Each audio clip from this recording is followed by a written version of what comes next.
Gloria al Señor, hermanos, que Dios les bendiga ricamente. Y bueno, seguimos este domingo con la predicación que comenzamos el domingo pasado acerca de la importancia que tiene la autoridad, que tiene la palabra de Dios para nuestra vida. Y hoy vamos a ir un paso más adelante aún todavía, ¿vale? Vamos a ahondar un poco más y vamos a ver cuestiones que por lo menos, hermanos, si somos honestos, nos tendrían que cambiar la vida.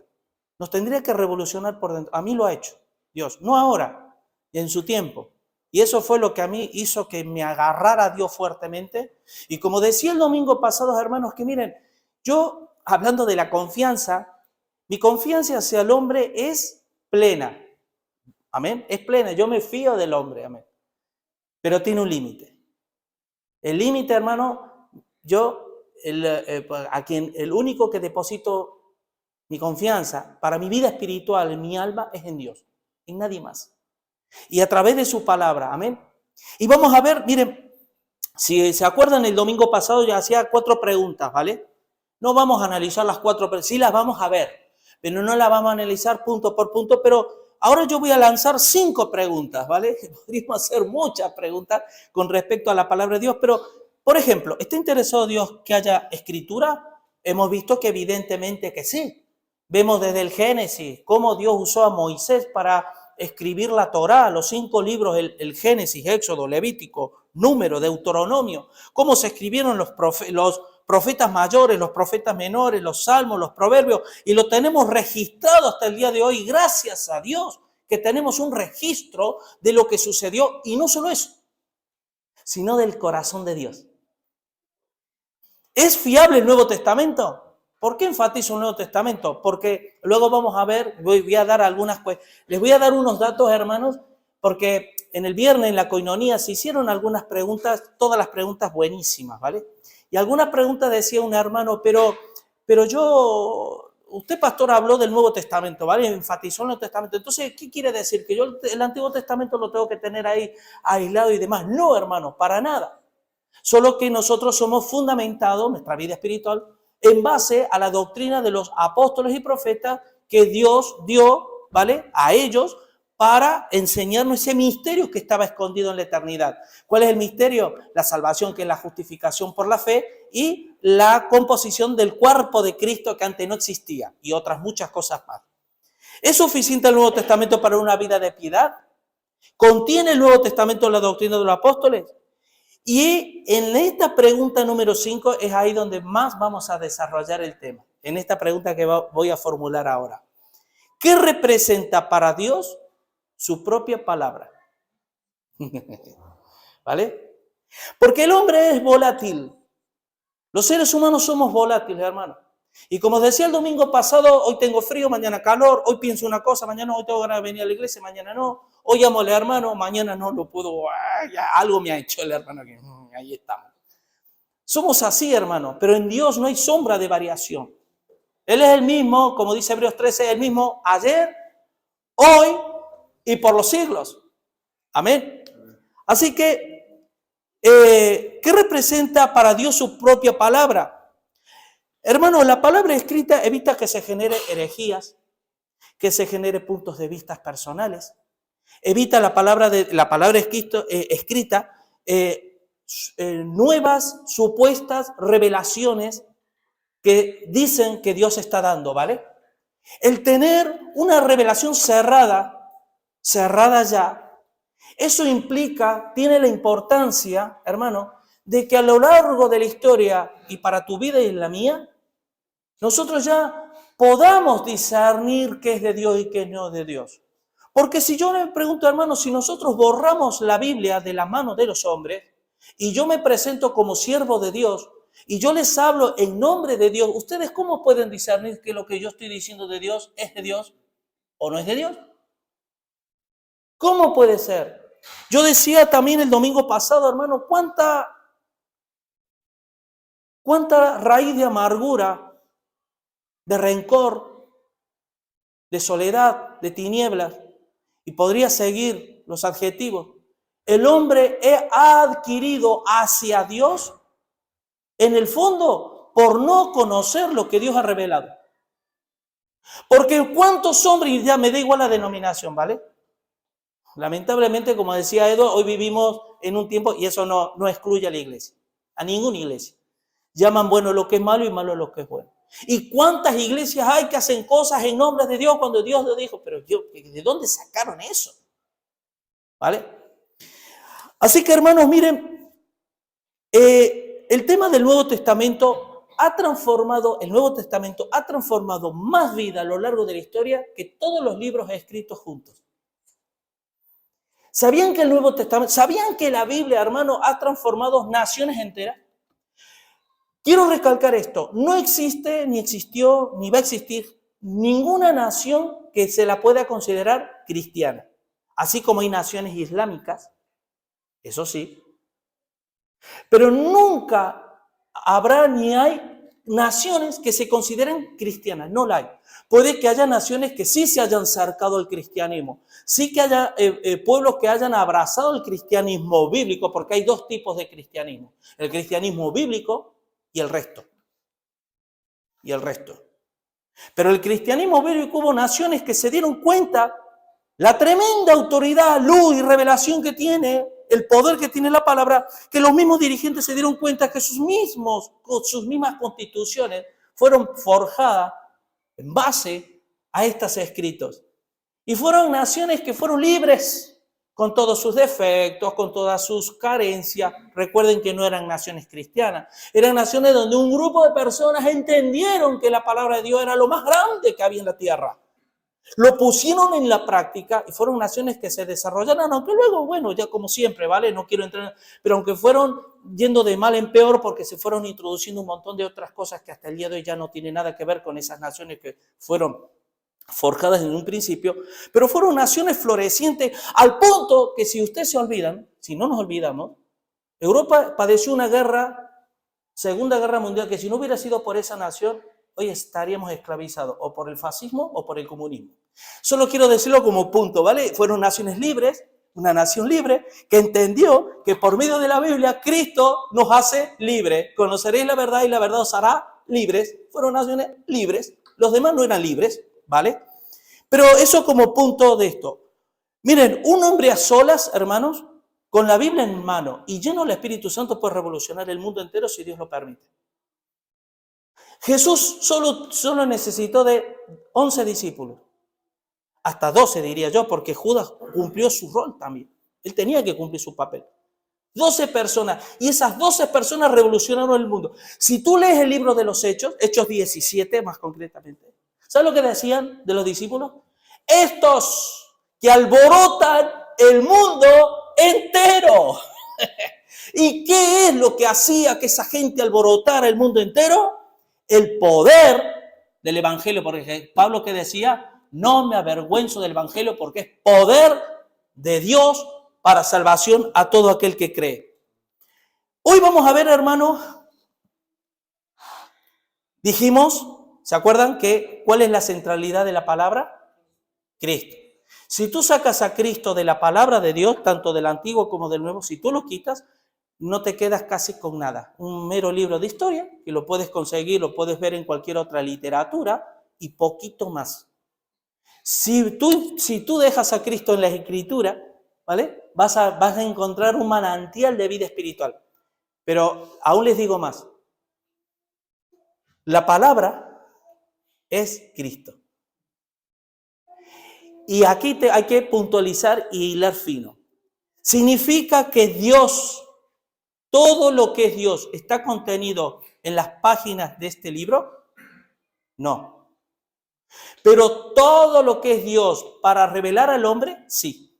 Para lo que el hombre tiene que saber de Dios, no necesita nada más que saber lo que está escrito en este libro. Por lo tanto, si decimos, ¿qué dice Hebreos capítulo 11, versículo 3? Por la fe entendemos que los cielos y la tierra del universo fueron hechos, ¿por qué? Por la palabra de Dios. Pero si tú te vas a Génesis, ¿quién creó el universo? Dios. ¿Vale? Pero eso lo vamos a ver más adelante. Miren, Mateo capítulo 5. Vamos, recuerden que son más de 40 versículos, amén, más de 40 pasajes bíblicos y los vamos a ver uno por uno. Hoy me voy a proponer, hermano, hora y media, miren. ¿Cómo se alegra? Ya sé, hermano, porque hay hambre. Mateo 5. Yo por lo menos estoy disfrutando. Amén, yo estoy disfrutando como nadie. Pero bueno. Mateo 5, 17 al 20. Miren lo que dice Jesús. No penséis, no sé por qué lo habrá dicho, que he venido para abrogar la ley o los profetas. ¿Sabe que cuando se está refiriendo a la ley y los profetas, ¿vale? Se está refiriendo, si tú esas palabras las quitas y pones Antiguo Testamento, es lo mismo. Esto ya lo dije yo el domingo. No he venido a abrogar el Antiguo Testamento. No he venido para abrogar, sino para cumplir. Quiero detenerme aquí un segundito. ¿Saben una cosa, hermano? Cuando tú lees, por ejemplo, Romanos 4, dice que la ley está para lo que fue dada para los que están bajo la ley. Y la ley no nos salva, la ley no te puede salvar. Lo que hace la ley es hacerte ver, ¿vale? Lo pecador que es el hombre, lo insuficiente que somos y el poder y la grandeza de Dios. En lugar de ser un paño, los 10 mandamientos, hermano, es lo más sagrado que hay en la Biblia. O una de las cosas más sagradas. Si los 10 mandamientos no son para limpiar mi vida, aunque dice que la ley, ¿vale? Es que limpia nuestras vidas, ¿vale? Pero la ley realmente es un espejo que nos hace ver tal como somos. Y nos hace ver la incapacidad que tenemos delante de los requerimientos de Dios para poder cumplir con lo que Dios nos demanda. Porque yo soy pecador, ¿lo sabían, hermano? Y dice la Biblia que el que deshonra a los padres, el que roba, el que miente, el que tiene codicia, etcétera, etcétera, es que hay pecado en su vida. Y el que infringe un punto de la ley invalida toda la ley. Pero hubo alguien, un hombre, que dijo, señores, tranquilo, porque la ley les va a matar. La ley les lleva al infierno a todos. No hay uno, sin excepción, que los 10 mandamientos no nos lleva al infierno a todos. Porque son las credenciales de Dios. Y Dios te dice, esto es lo que yo pido de ti. Y cuando uno lee los 10 mandamientos, dice, madre mía. Pero dice Jesús, yo he venido, pero miren lo que dice. Dice, sino para cumplir. Porque de cierto os digo que hasta que pasen el cielo y la tierra, ni una jota, ni una tilde pasará de la ley hasta que todo se haya cumplido. Escuchen por qué. Porque la pregunta es, ¿qué tal comprometido está Dios con su palabra? ¿Ustedes saben lo que es una J y una tilde? Aquí J es la traducción, ¿vale? La J, no es la letra J, es la iota en griego. Miren, la letra iota tiene la misma característica que la letra yod, ¿vale? En el alefato hebreo. El alefato hebreo es el alfabeto griego y es el abecedario español. Lo mismo. La letra iota, como la yod en hebreo, es la letra más pequeñita del alfabeto. ¿Vale? Y lo más pequeño del alfabeto, para que ustedes vean, porque cuando tú estás leyendo las escrituras, ¿qué estás leyendo? Palabras, letras, palabras, ¿verdad? Tildes. Ni una iota, ni la letra más pequeñita, la iota, ni una tilde pasará hasta que todo se haya cumplido. ¿Sabes lo que te está diciendo? ¿Qué es una tilde? Una tilde es, por ejemplo, tú tienes la P, la letra P, y tú le agregas una tilde que es el palito y se convierte en R. Tú tienes una N, le añades una tilde y se convierte en ñ. Dice que Dios presta atención hasta las tildes de su palabra. ¿Cuánto más nosotros no debemos prestar atención a la misma palabra? Pero escuchen lo que sigue diciendo. Dice, hasta que todo se haya cumplido, ¿vale? Dice, de manera que cualquiera que quebrante uno de estos mandamientos muy pequeños, y así enseñan los hombres, que eso pasa mucho, muy pequeño será llamado en el reino de los cielos. ¿Se dan cuenta que no está hablando de condenación? Miren, aquí yo no me quiero detener mucho en esto porque en esto ya sería para una predicación, pero miren, escuchen esto. Cuando yo me pongo, cualquier persona se pone desde el púlpito a enseñar la palabra, pero le da igual, lee la Biblia, dice, a ver, ¿qué voy a predicar? Vamos a predicar de... qué bien es lo que Dios me está diciendo, ¿vale? Voy a predicar de esto. Dice, y no presta atención a las tildes y a las, es decir, hace a lo que técnicamente llamamos exégesis, muy pequeña será llamada en el reino del cielo. ¿Vale? Pero sigue diciendo, dice, mas cualquiera que los haga y los enseñe, este será llamado grande en el reino de los cielos. Cuidado. Y aquí viene, fíjate, la parte que sigue.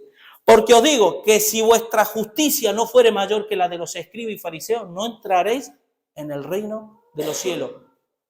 Está diciendo, hermano, aquí sí que hay juicio, y está diciendo que si mi justicia no es mayor que la de los escribas y los fariseos, ustedes saben quiénes fueron los fariseos, los escribas. Dice, no entraremos en el reino de los cielos. Vayan conmigo a Hebreos capítulo 4, versículos 12 y 13, porque aquí vamos a ver algo muy curioso. Recuerden, hermano, que la misma palabra es Dios mismo manifestado a los hombres. Fíjense, escuchen lo que estoy diciendo. Que hay cosas reveladas, ¿se acuerdan de Deuteronomio 29:29? Las cosas secretas pertenecen a nuestro Dios. No, aquí hay cosas que son secretas que no las sabemos, o sea, no están reveladas aquí. Y Dios, y muchas cosas de Dios que ni las sabemos siquiera. Por lo tanto, decir que todo lo que es Dios está aquí, no. Pero todo lo que está aquí representa al Dios que se reveló al hombre, sí. Si tú te quieres acercar a Dios, hermano, sin la palabra, vas a quedar decepcionado, te lo garantizo. Vas a quedar decepcionado. Hebreos 4:12 dice, porque la palabra de Dios es viva. Quiero que te quedes con esto, porque ya vas a ver por qué. La palabra de Dios es viva. Por eso Jesús dijo, yo he venido a daros vida. Viva y eficaz. Más cortante que espada de dos filos.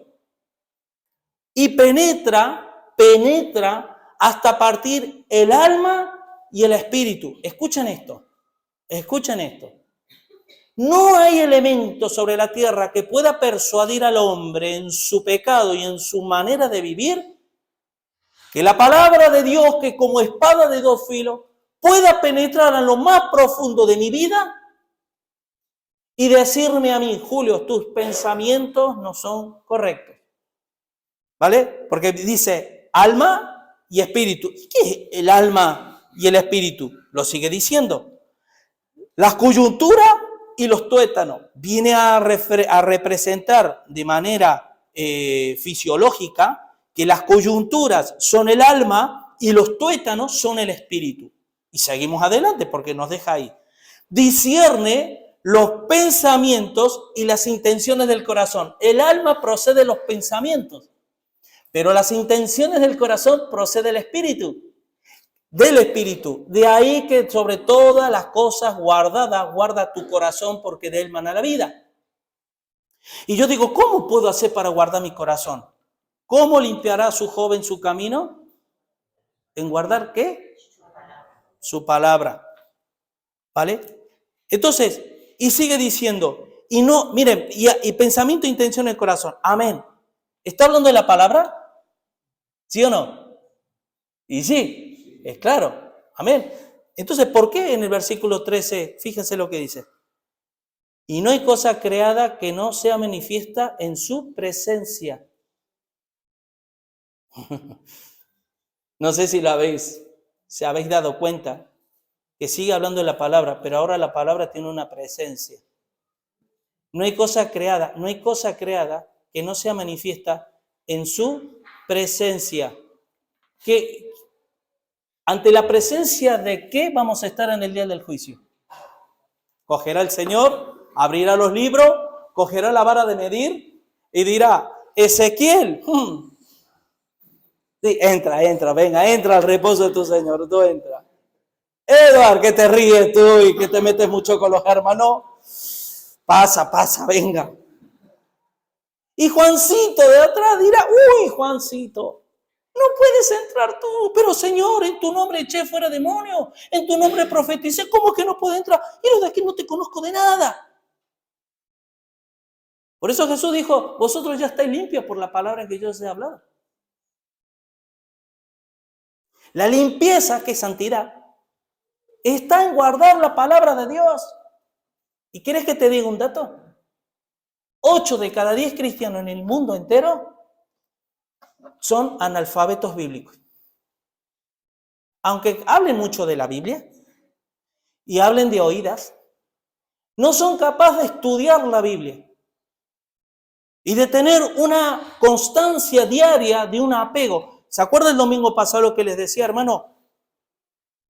Yo lo siento, pero yo con Dios no puedo, con Dios y la palabra para mi vida, no puedo llevar una vida dicotómica, por decirlo de una manera, es una vida dualista.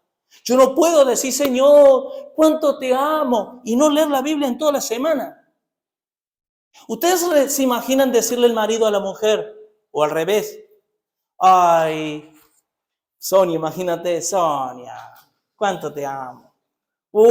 Si supieras lo que yo te amo. Y me dice, Sonia, pero es que tú nunca me escuchas. Ahora, me dice Sonia, tú conoces mis flaquezas, mis cosas íntimas, el dolor que tengo en el corazón, mis cosas lindas, las cosas que las conoces. Y yo digo, no, es que no me interesan tanto, pero te amo, ¿eh? Ustedes se imaginan decirle a Dios, te amo, pero no me interesa tanto lo que tú me estás diciendo. Me interesan más otras cosas, Señor. Eso sí te amo, ¿eh? No, hermano, eso es engañarse a sí mismo. Y yo como muestro en la práctica que yo amo a Dios, mírame desde una cámara oculta cuánto tiempo paso yo con la Biblia, pero no buscando para ponerle una etiqueta de aprobado a mi egoísta y pecadora manera de vivir, tratando de justificar por medio de la Biblia, torciéndole el brazo al Señor para justificar mi manera de vivir. No, prefiero que ni la toques a la Biblia. Porque la palabra de Dios se hace acercar con la actitud correcta, primero de humillación. Primero de humillación.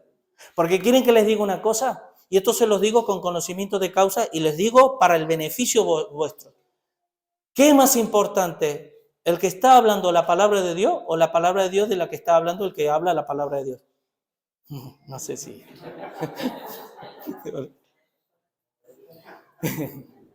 ¿Saben cuál es el problema de las iglesias modernas? Que se les queda más quién lo dice y no lo que dice. Y aún más, se les queda más quién y cómo que qué es lo que está diciendo. ¿Qué es con lo que nos tenemos que quedar? Porque el hombre es como la flor y la hierba que se seca y la flor se cae, pero la palabra de Dios permanece para siempre.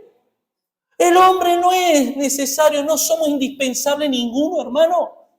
Pero si tu vida o la mía descuidamos nuestra comunión con Dios por medio de la palabra del Espíritu y por la ayuda del Espíritu de la palabra. Así que tiene una presencia. ¿Qué decía Isaías 55? Del 10 al 11.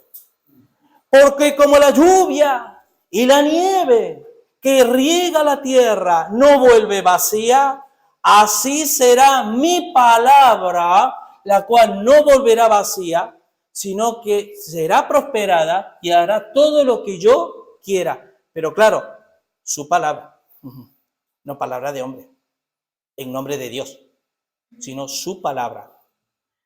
¿Está comprometido Dios con su palabra? Seguimos. ¿Qué dice el apóstol Juan con respecto a la palabra de Dios y el Dios de la palabra? ¿Se acuerdan que les dije que nos quedemos con palabra viva? ¿Esta iglesia cómo se llama? Palabra viva.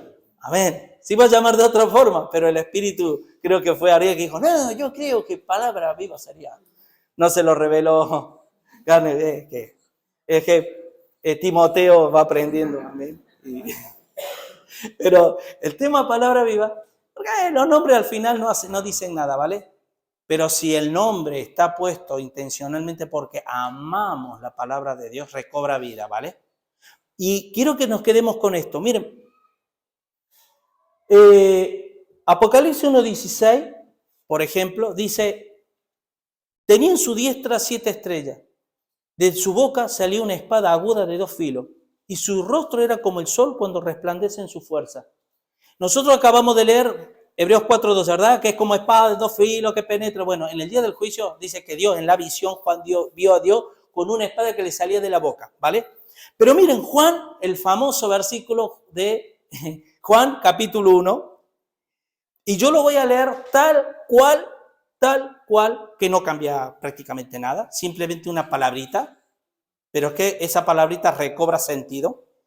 Que como lo dice la Reina Valera, que la Reina Valera está en muchos casos muy bien intencionada, pero a veces no hilas muy fino, que digamos. Pero miren, Juan capítulo 1, versículo del 1 al 5 dice, en el principio, escuchen, presten atención en esto, en el principio era la palabra, y la palabra era con Dios, y la palabra era Dios. Este era en el principio con Dios. Todas las cosas por Él fueron hechas. ¿Por Él? ¿Por quién? Por la palabra. Está hablando de la palabra, ¿no? Pero también está hablando de Dios. ¿Vale? ¿Podríamos decir que está hablando de la palabra? Sí, amén. ¿Vale? ¿Y de Dios? Porque es lo mismo. ¿Vale? Dice, y sin Él, nada de lo que ha sido hecho fue hecho. En Él estaba la vida. ¿En quién? En Dios. ¿En quién? En la palabra de vida. Y la vida era la luz de los hombres. La luz en las tinieblas resplandece y las tinieblas no prevalecieron contra ella. Hermano, el nivel de compromiso que tiene Dios mismo con su propia revelación escrita es total. Total. Dios está comprometido a cumplir hasta la última iota y hasta la última tilde de su palabra lo que Él prometió hacer. Porque Él no hay variación, no hay sombra de variación. Él no varía como el hombre, no cambia.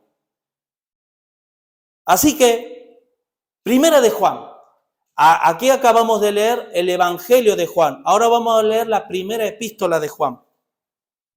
Lo que dice 1, del 1 al 2.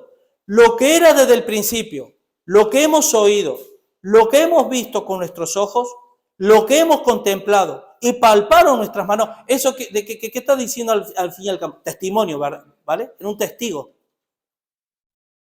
Tocante la palabra de vida. ¿De quién se está refiriendo aquí? ¿A quién está diciendo? Miren, lo vuelvo a leer. Lo que era desde el principio, tal como leímos en el Evangelio, ¿vale? Lo que hemos, ¿qué? Oído. Lo que hemos visto. ¿A quiénes vieron? ¿De quién se está refiriendo aquí Juan? A Jesús. ¿Vale? Con nuestros ojos. Lo que hemos contemplado y palparon nuestras manos. ¿Tocante a qué? La palabra de vida, el verbo de vida. El verbo no está mal traducido, ¿vale? Pero porque es el poder de la palabra, la acción, la palabra en acción. Pero a mí me gusta la palabra porque la palabra encierra un contexto más amplio que el verbo en sí. Tocante a la palabra de vida, que es Jesús, porque la vida fue manifestada y la hemos visto y testificamos y os anunciamos la vida eterna, la cual estaba con el Padre y se nos manifestó. En otras palabras, viene a decir lo mismo que el Evangelio de Juan para aquellos que dicen que no fue escrito por el mismo autor, ¿vale? Viene a decir exactamente lo mismo. Y en el Evangelio de Juan 1:4 dice, en él estaba la vida y la vida era la luz de los hombres. Hermanos, ¿sabes cuál es el gran problema que tiene la humanidad actualmente? Y ahí incluyo a todos los religiosos y demás, incluido la iglesia y medieval. Es que no hay luz. No hay luz. Nosotros nos congregamos en iglesia, hacemos muchas cosas. Si tú me preguntas qué cosas hacen en una iglesia, y si es pentecostal ya ni te digo. Se hacen muchísimas. Hay teatro, actividades de niños para dar y regalar, actividades de hombres, mujeres, comidas, vienen las misiones y hacen cosas para las misiones. Todo está lindo, es lindo. Pero en la mayoría de los casos no hay luz. No hay luz. Y la luz no te crea, porque cuando Jesús dijo, si vosotros, mientras la luz esté entre vosotros, andad mientras la luz está entre vosotros. Pero si tú crees a la luz, seréis hechos hijos de luz. O sea, no se trata de ser iluminado por Dios. Se trata de ser consecuente, de vivir conforme a la vida y a la luz que emana de la palabra de Dios. Así que, hermanos, Juan 6:63. El Espíritu es el que da vida. ¿Qué es lo que le da la vida? Pregunto, ¿qué es lo que da la vida? Por lo que acabo de decir, el Espíritu, ¿vale? La carne, ¿qué dice? Para nada aprovecha. En la Timoteo dice que el ejercicio corporal para poco aprovecha. Aquí dice la carne para nada aprovecha. O sea que, señores, hermanos, cuidar el templo del Espíritu Santo es un mandamiento de Dios, pero cuidadito si te pasas de la línea, porque no te va a aprovechar para nada, ¿vale? Y llevándolo a esto, pero si lo llevamos a los ejercicios de darle rienda suelta a los deseos de la carne, porque me gusta el mundo y amo el mundo y demás, digo, bueno, es pensar si Dios, el amor de Dios está ahí o no, ¿no? Pero bueno, dice, el Espíritu es el que da vida, la carne para nada aprovecha. Las palabras que yo os he hablado son espíritu y son vida. Hermano, yo sé que para muchos esto es obvio, porque de alguna u otra forma le hemos oído, ¿vale? Pero le comentaba a Sonia estos días, porque casualmente se me dio por esto, no por estar buscando nada. Sencillamente me puse a ver y empecé a ver la predicación de uno, la predicación de otro, de pastores buenos, ¿vale? De todo tipo. Y uno y otro. Y me di cuenta, no solamente una predicación, varias predicaciones, y me di cuenta, y esto digo, Señor, ojalá que sigamos así, pero miren, ¿saben cuál es uno de los problemas que tenemos los cristianos? Yo el primero, que doy por sentado cosas que no debería dar por sentado. Y saben que ellos hablaban temas que estaban viviendo en sus propias iglesias, que yo decía, pero eso es obvio. Eso nosotros, la Iglesia Palabra Viva de Pamplona, la hemos superado. Que tenemos que seguir superando y tenemos que seguir creciendo. Y yo digo, wow, porque estamos con alguien, yo me di cuenta, a un nivel un poquito más elevado de la media de lo que se está tratando en las iglesias. Hay pastores hermosos que tienen que estar tratando cosas que son rudimentos de la fe cristiana porque todavía son niños espirituales, pero nosotros todavía estamos tocando la apostasía. Vamos a hacer estudios del infierno, hermano. ¿Qué es el infierno? ¿Qué es la muerte, el estado intermedio, la resurrección de los muertos? ¡Ah! Eso no se ve en ninguna parte. No se ve. Y están con Dios te ha dicho, Dios te ama, vas a hacer esto. Y tocando temas que yo digo, pero si eso lo empezamos a ver cuando empezamos la iglesia. Y quieres que te digan, no sé si, porque el crecimiento lo percibe mejor el que está una tercera persona que uno mismo. Pero viéndolo de esa manera, digo, wow, hemos crecido muchos, hermanos. Y esto no lo estoy diciendo para que, bueno, ya está. No. Es que, y yo les escucho el lenguaje de los hermanos que empezaron con nosotros al principio y han cambiado. Cambiaron su manera de hablar, su manera de pensar, su cosmovisión, su óptica de muchas cosas. ¡Wow! Yo por ahí los escucho hablar y digo, ¡qué tremendo! ¿Cómo han crecido, hermano? Pero no nos tenemos que conformar, tenemos que seguir creciendo, amén. Pero que sepan que en la mayoría de los lugares están todavía insistiendo culto tras culto con que hay que congregarse y nada más. O cosas rudimentarias, ¿vale? ¿Pero eso por qué? Porque se dedicaron durante muchos años a no alimentar al pueblo. Ahora miren lo que dice esto, ¿vale? Juan 15, del 3 al 6. Ya vosotros estáis limpios por la palabra que os he hablado. Permaneced en mí y yo en vosotros. A ver, si Cristo es la palabra viva, una palabra, la letra mata, el espíritu vivifica. La letra mata. ¿Por qué la letra mata? Porque claro, los judíos todavía están todos los puntos y las comas, y ellos mismos, Jesús mismo dijo, vosotros tragáis el camello y coléis el mosquito. Por vuestra filosofía enorme, que les gusta rizar el rizo y mirar más allá de cuántos ángeles entran en la cabeza de un alfiler y demás, y se están perdiendo a millones, se están yendo al infierno, ¿vale? La sabiduría. ¿Y qué dice 1 Corintios? Dios prende la sabiduría de este mundo. Porque lo insensato de Dios es lo más sabio de este hombre, para el hombre. Y ahí nos recreamos en la sabiduría del hombre que no es nada, ¿vale?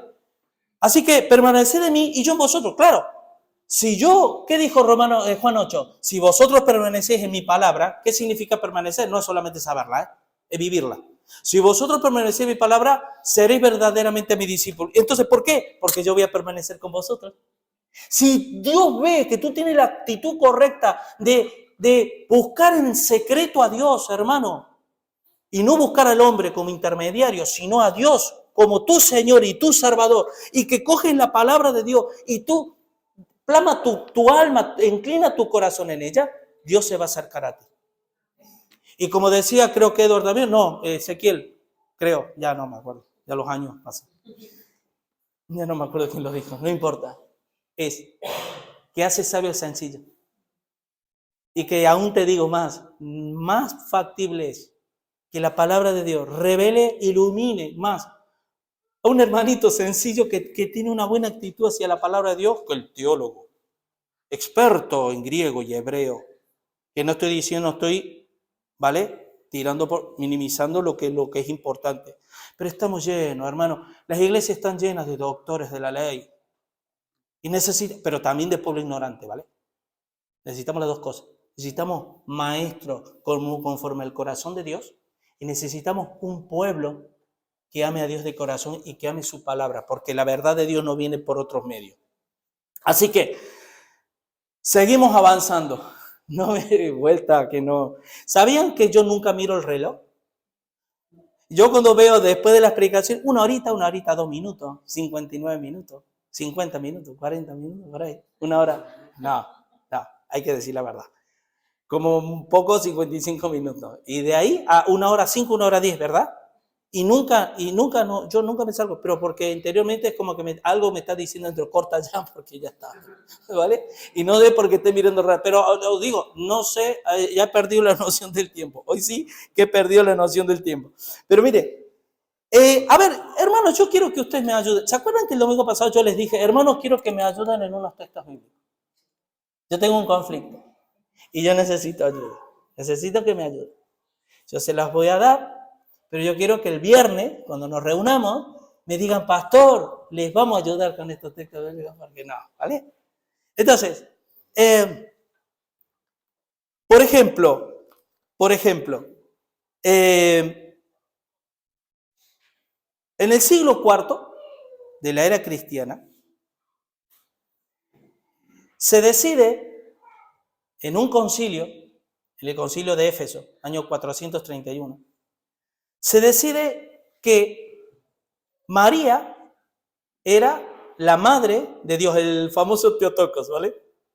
Theotokos, no es el tío loco, es el Theotokos en griego, que significa madre de Dios, ¿vale? Y se decide que María era intercesora. 20 años después, en el concilio de Calcedonia, se vuelve a ratificar el tema. Y como tradición, en lo largo de la historia, se estima y se tiene como a María como la madre de Dios. Incluso el Ave María, ¿no? Dios te salve María, llena eres de gracia, Señor es contigo, bendita tú eres entre todas las mujeres, bendito es el fruto de tu vientre Jesús, Santa María, Madre de Dios, ruega por nosotros pecadores, ahora y en la hora de nuestra muerte, amén. El rogar, ¿quién es el que ruega por ti y por mí? ¿Quién es el que según la palabra dice, no hay nombre, no hay otro nombre dado a los hombres, en la cual podemos ser salvos? Cristo. A ver, vale. Pero ahora aquí quiero que ustedes me ayuden con este texto. Hechos. Vamos a leer algunos textos, ¿vale? Hechos, capítulo 19. ¿Saben por qué digo? Ustedes saben que lo estoy diciendo de manera irónica, ¿vale? En plan gracioso. Pero ¿quieren que les diga una cosa? No es para risas. Ni es para tomarlo con gracia. ¿Sabes por qué? Porque millones y millones y millones de personas, incluido aquí, a mí me enseñaron esto. Con toda la buena intención del mundo, ¿vale? Mis padres, que no tenían tampoco espiritualmente hablando muchas luces, me enseñaron esto. Y me enseñaron lo que ellos le dijeron que era verdad, ¿vale? Y si a mí me dicen que eso es verdad porque me lo hizo mis padres, entonces tendrá que ser verdad. ¿Y cómo los voy a enseñar a mis hijos? Pues lo mismo. Y así se va perpetuando una mentira y se transforma en una tradición. Ahora, Hechos 19:23. Hubo por aquel tiempo un disturbio no pequeño acerca del camino. Porque un platero llamado Demetrio, que hacía de plata templecillos de Diana, daba no poca ganancia a los artífices, a los cuales, reunidos con los obreros del mismo oficio, dijo, varones, sabéis que de este oficio obtenemos nuestra riqueza. O sea, de las estatuas que hacían de la diosa Diana. Pero veis y oís que este Pablo, no solamente en Éfeso, ¿en qué concilio se consideró a María como la Madre de Dios intercesora? Concilio de Éfeso. Vale. Pero veis y oís que Pablo, no solamente en Éfeso, sino en casi toda Asia, ha apartado a mucha gente con persuasión, diciendo que no son dioses los que se hacen con las manos. Y no solamente hay peligro de que esto en nuestro negocio venga a desacreditarse, sino también que el templo de la gran diosa Diana sea estimado en nada y comience a ser destruida la majestad de aquella a quien venera toda Asia, ¿y qué? Y el mundo entero. Vayan conmigo a Jeremías, capítulo 44, versículo del 16 al 17. Escuchen esto, hermano. Jeremías 44, del 16 al 17. Estamos hablando del pueblo de Israel, amén. Pero por favor, presta atención a estas palabras, porque me suenan muchísimo.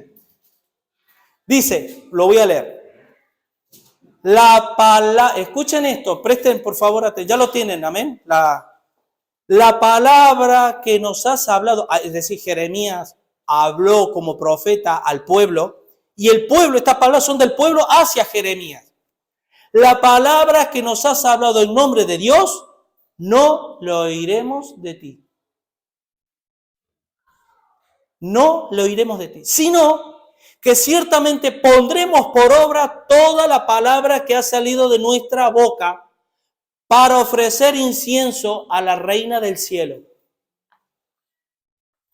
derramándole libaciones, como hemos hecho nosotros y nuestros padres, nuestros reyes, nuestros príncipes, en las ciudades de Judá y en las plazas de Jerusalén, y tuvimos abundancia de pan y estuvimos alegres y no vimos mal alguno.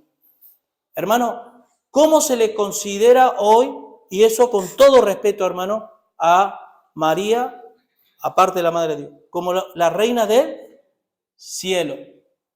¿Vale? Jeremías, capítulo 7, versículo 18 al 24. Voy a ir más rápido, ¿vale?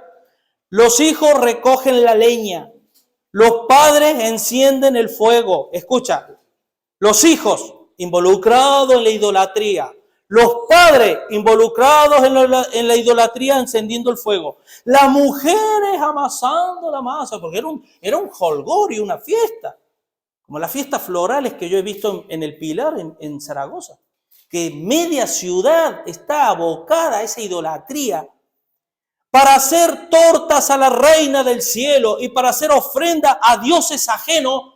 ¿Qué dice? Para provocarme a ira. Hermano, ¿quieren que le diga de parte del Señor una verdad? Dios está airado con el hombre. Y la copa de la ira será derramada en el juicio sobre todos los injustos e impíos que hicieron delante de Dios y en el nombre de Dios provocaron a ira a Dios y enseñaron al pueblo, a la gente, que eso es lo que Dios mandaba. Doble culpa. Pero me gusta lo que sigue diciendo. Dice, para provocarme ira. ¿Me provocarán ellos a ira? Dice el Señor. ¿No habrán más bien ellos mismos su propia confusión? Por tanto, así ha dicho Jehová el Señor. He aquí que mi furor y mi ira se derramarán sobre este lugar, sobre los hombres, sobre los animales, sobre los árboles del campo y sobre los frutos de la tierra, se encenderán y no se apagarán. Pregunto, en el diluvio, ¿qué prometió Dios? Porque va a haber otra exterminación de la raza humana, ¿vale? Y van a quedar los escogidos como quedó Noé con su pueblo, que se le burlaban, que en el arca en pleno desierto estaba fabricando un barco, que jeje, jajaja. ¿Y qué dice Mateo 24? Como los tiempos de Noé, así será la venida de Cristo. Pero que la segunda vez, o sea, el juicio final será por fuego, no por agua, será por fuego. Y dice, se encenderán, dice, sobre los frutos de la tierra se encenderán y no se apagarán. Así ha dicho Jehová de los ejércitos, Dios de Israel, añadid vuestros holocaustos sobre vuestros sacrificios y comed la carne, porque no hablé yo con vuestros padres, ni nada les mandé acerca de holocausto y de víctima el día que los saqué de la tierra de Egipto. ¿De qué están practicando ustedes? ¿Quién se les enseñó eso a ustedes? El Señor, la tradición. ¿Vale? Y mira el versículo 23, mas esto les mandé diciendo, escucha esto, mas esto les mandé diciendo, escucha mi voz y seré a vosotros por Dios y vosotros me seréis por pueblo y andad en todo camino que os mande para que os vaya bien. Y no oyeron ni inclinaron su oído, antes caminaron en sus propios consejos, en la dureza de su corazón malvado y fueron hacia atrás y no hacia adelante. Hermano, si hay una cosa que yo estoy, de las tantas cosas que yo estoy convencido, ¿sabes cuál es una de ellas? Que no va a haber excusa delante de Dios. Nadie podremos excusarnos delante de Dios. No es que nadie. Quiero que me sigan ayudando, hermano. Eso fue en el siglo IV, ¿vale? Siglo XII, el celibato del sacerdocio. ¿Se acuerdan que ya el domingo pasado le dice, bueno, imagínense que yo abro la Biblia y leo esto y justo abrí en el texto que vamos a leer ahora, ¿vale? Y quiero que me ayuden en esto, hermano, porque suena santo, porque pareciera como que el acto del sexo para procrear es algo pecado, pero Dios dijo al hombre en Génesis que nos procreáramos. ¿Vale? Luego está todo lo demás, que eso sería una cuestión de otro tema que sería bueno tratarlo y demás, ¿vale? Lo que es la desviación, lo que es todo esto, ¿vale? Pero Dios hizo hermoso y santo el lecho, que el lecho se hace en mancilla, dice la palabra de Dios. Pero si no hubiera procreación, ¿vale? ¿Pero qué dice 1 Timoteo 3, 1 al 2? Palabra fiel, si alguno anhela obispado, buena obra desea, pero es necesario que el obispo sea irreprensible, marido de una sola mujer, sobre, prudente, decoroso, hospedador, apto para enseñar, que gobierne bien su casa, que tenga a sus hijos en sujeción con toda honestidad, pues que no sabe gobernar su propia casa, ¿cómo cuidará de la iglesia de Dios?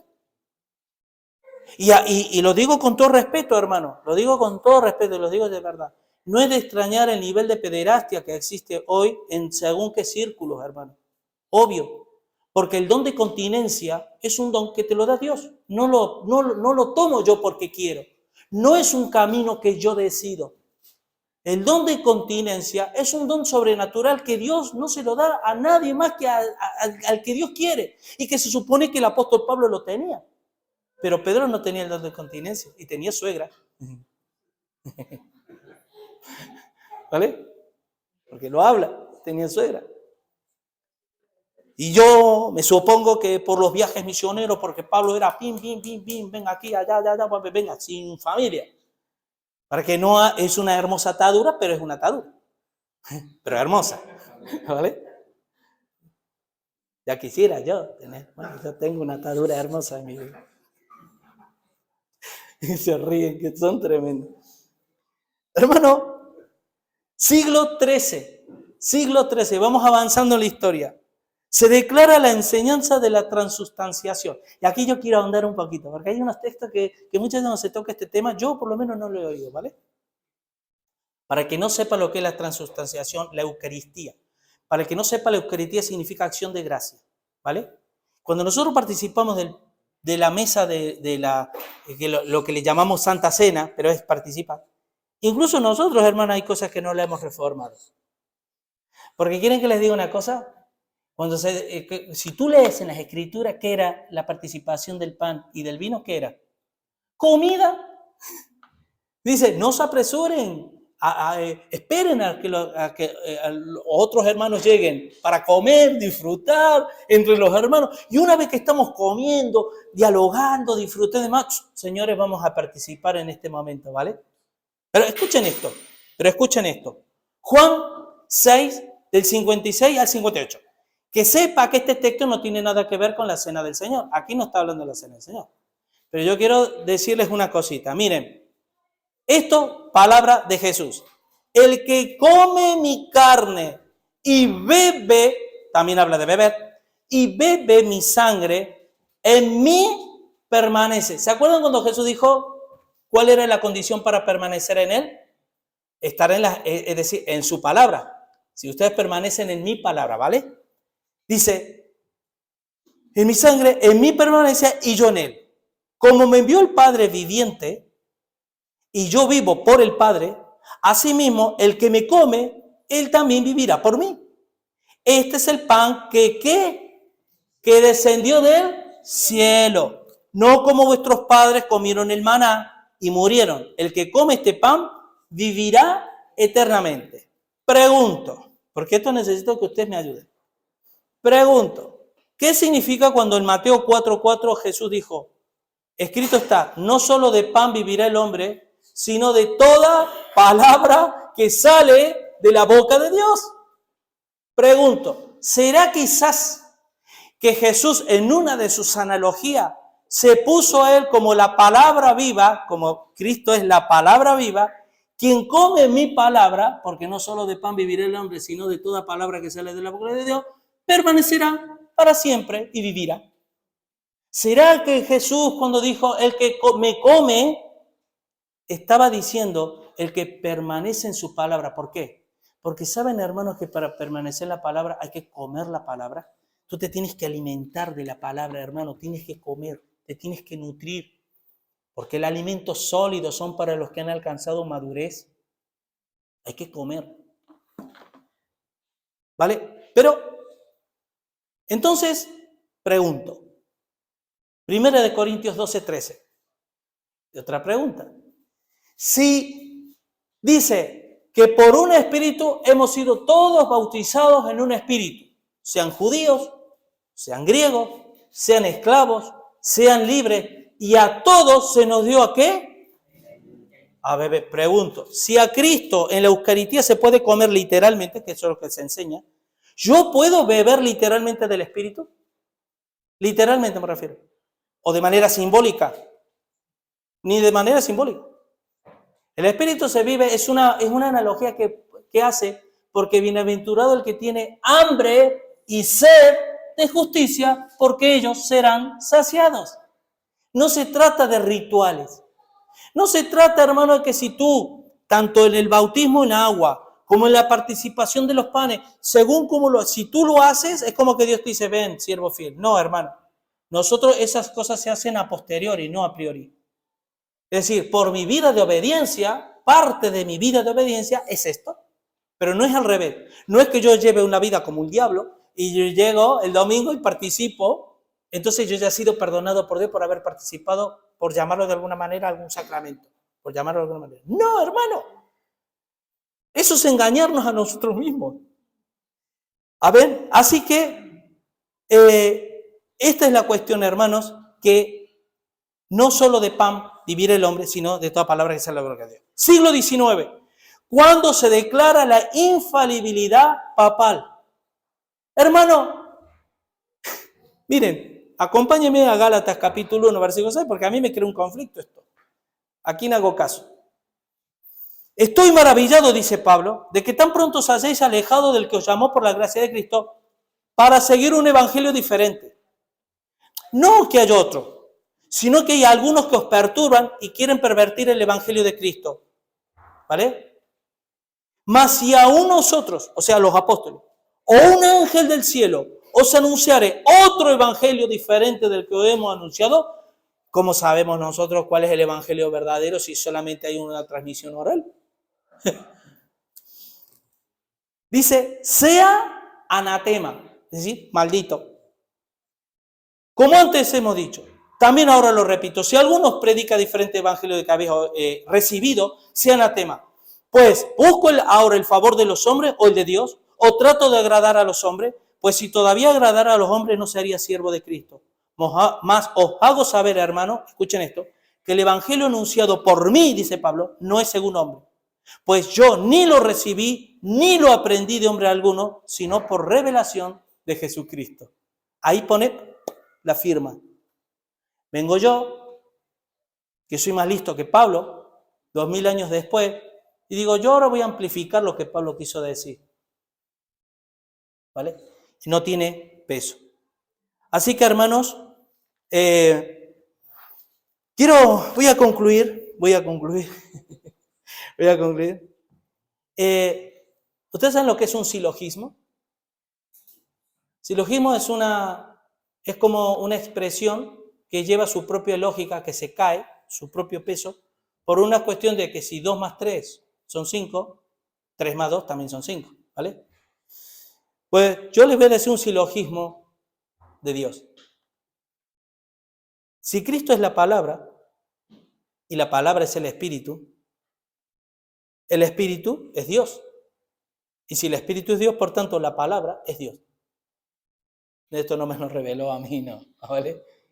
Hermano, esto que contiene aquí, que se convierte en vida cuando yo lo vivo, cuando yo lo estudio, porque yo tengo un alma y un espíritu, ¿vale?